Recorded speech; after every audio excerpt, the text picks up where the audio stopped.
Hey guys, this is Rahul and I again welcome you to this channel of mysurgery.com.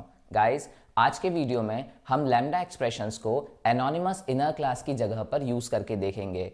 अगर हम anonymous inner classes को use करते हैं तो code length थोड़ी ज़्यादा होती है, बट अगर हम एनोनिमस इनर क्लासेस की जगह पर लैम्डा एक्सप्रेशंस को यूज़ करते हैं तो बनने वाला कोड काफ़ी कंसाइज और रीडेबल होता है।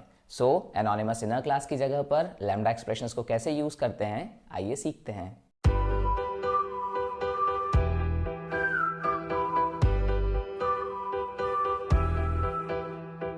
So guys, anonymous inner class के कॉन्सेप्ट को हम इस रनेबल इंटरफेस की हेल्प से बहुत इजीली समझ सकते हैं।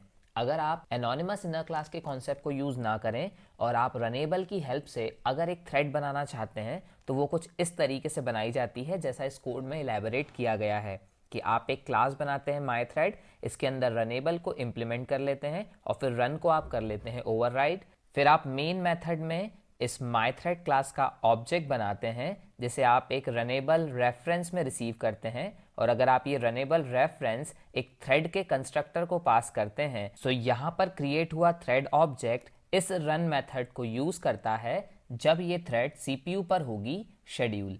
सो यहाँ बन गया है थ्रेड ऑब्जेक्ट, और फिर जब मैंने नीचे कहा th.start तो th.start के बाद जब इंटरनली रन कॉल होगा तो ये डेफिनेशन हो जाएगी इन्वोक। सो इस कोड को एक बार रन करके देख लेते हैं। It should give the output hello from thread 1। So I am executing the code and this is the output hello from thread 1।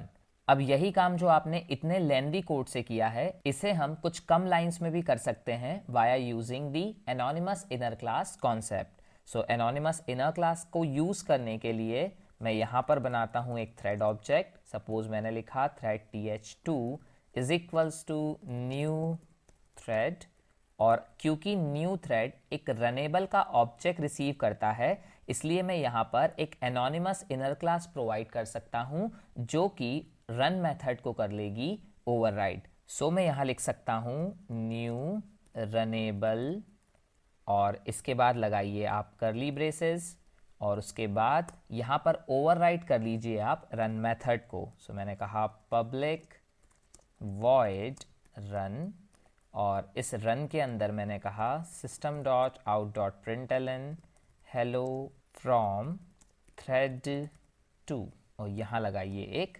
Semicolon. So basically ये लगभग 4 लाइंस का कोड भी वही काम करेगा जो हमने ऊपर कुछ ज़्यादा लाइनों में किया था। सो एनोनिमस इनर क्लास से हमने ये जो ऊपर एक्स्ट्रा लाइंस लिखी थी, जो बॉयलर प्लेट कोड लिखा था, उसे कुछ कम कर लिया, और अब आप यहाँ लिख लीजिए th2.start, और जब ये कोड चलेगा तो इसका इफेक्ट बिल्कुल वही होगा जो हमने ऊपर के कोड में ऑब्जर्व किया था। So I am executing the code, just observe the output. So this is the output. पहली बार में हेलो फ्रॉम थ्रेड 1 जो हमें इस वाले रन से मिला था, और उसके बाद आया है हेलो फ्रॉम थ्रेड 2 जो हमें इस वाले रन से मिला है। अब यही काम आप लैम्डा एक्सप्रेशन की हेल्प से और कंसाइज वे में कर सकते हैं, क्योंकि रनेबल एक ऐसा इंटरफेस है जिसके पास सिर्फ एक ही मेथड है, इसलिए रनेबल इंटरफेस एक फंक्शनल इंटरफेस जैसा काम कर सकता है। और यहाँ पर ये थ्रेड क्लास का कंस्ट्रक्टर क्योंकि इस रनेबल का ऑब्जेक्ट ही रिसीव करता है, तो इस रनेबल की ऑब्जेक्ट की जगह पर मैं एक लैम्डा एक्सप्रेशन को पास कर सकता हूँ जैसा हमने पिछले वीडियोज़ में देखा था।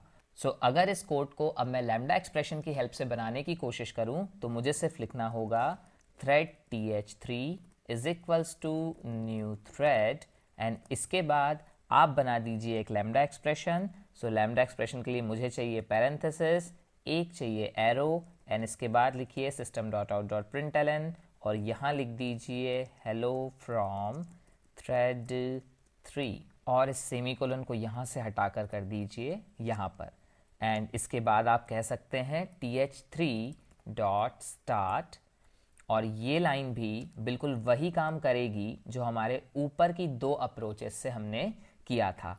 सो अगर मैं इस कोड को रन करूँ तो मुझे पहली बार मिलेगा हेलो फ्रॉम थ्रेड 1, फिर मुझे मिलेगा hello from thread 2, and then फिर मुझे मिलेगा hello from thread 3। So first approach में जहाँ पर कोड बहुत लेंदी था, that is the first approach, यही कोड हमारी एनोनिमस इनर क्लास वाली अप्रोच में थोड़ा छोटा हो गया था और जब हमने इसे लैम्डा एक्सप्रेशन की हेल्प से बनाया तो ये कोड और भी कंसाइज हो गया। अब इस कोड को एग्जीक्यूट करके देख लेते हैं। आप ऑब्जर्व कीजिएगा output. This is the output. पहली बार हेलो फ्रॉम थ्रेड 1 जो हमारा ट्रेडिशनल अप्रोच से मिला, फिर मिला हेलो फ्रॉम थ्रेड 2 जो हमें एनोनिमस इनर क्लास से मिला, और फिर मिला हेलो फ्रॉम थ्रेड 3 जो हमें लैम्डा एक्सप्रेशन वाले कॉन्सेप्ट से मिला। So guys, the conclusion is कि अगर आप लैम्डा एक्सप्रेशन को यूज़ करते हैं तो आप बहुत ही कंसाइज, रीडेबल और ट्रेडिशनल कोड के कंपैरिजन में बहुत ही शॉर्ट लेंथ कोड लिख सकते हैं। सो गाइस, अगर आपको ये वीडियो पसंद आया हो तो इसे लाइक और शेयर ज़रूर करें, चैनल को सब्सक्राइब करना ना भूलें और ऐसे ही आगे के टॉपिक्स के लिए अगले वीडियोस को देखते रहें। अगर आपके माइंड में कोई डाउट्स हैं तो उसे कमेंट सेक्शन में मेंशन कीजिए। मैं अपनी तरफ से पूरी कोशिश करूंगा उन डाउट्स को सॉल्व करने के लिए। So guys, catch you in next video. तब तक के लिए बाय बाय, थैंक यू।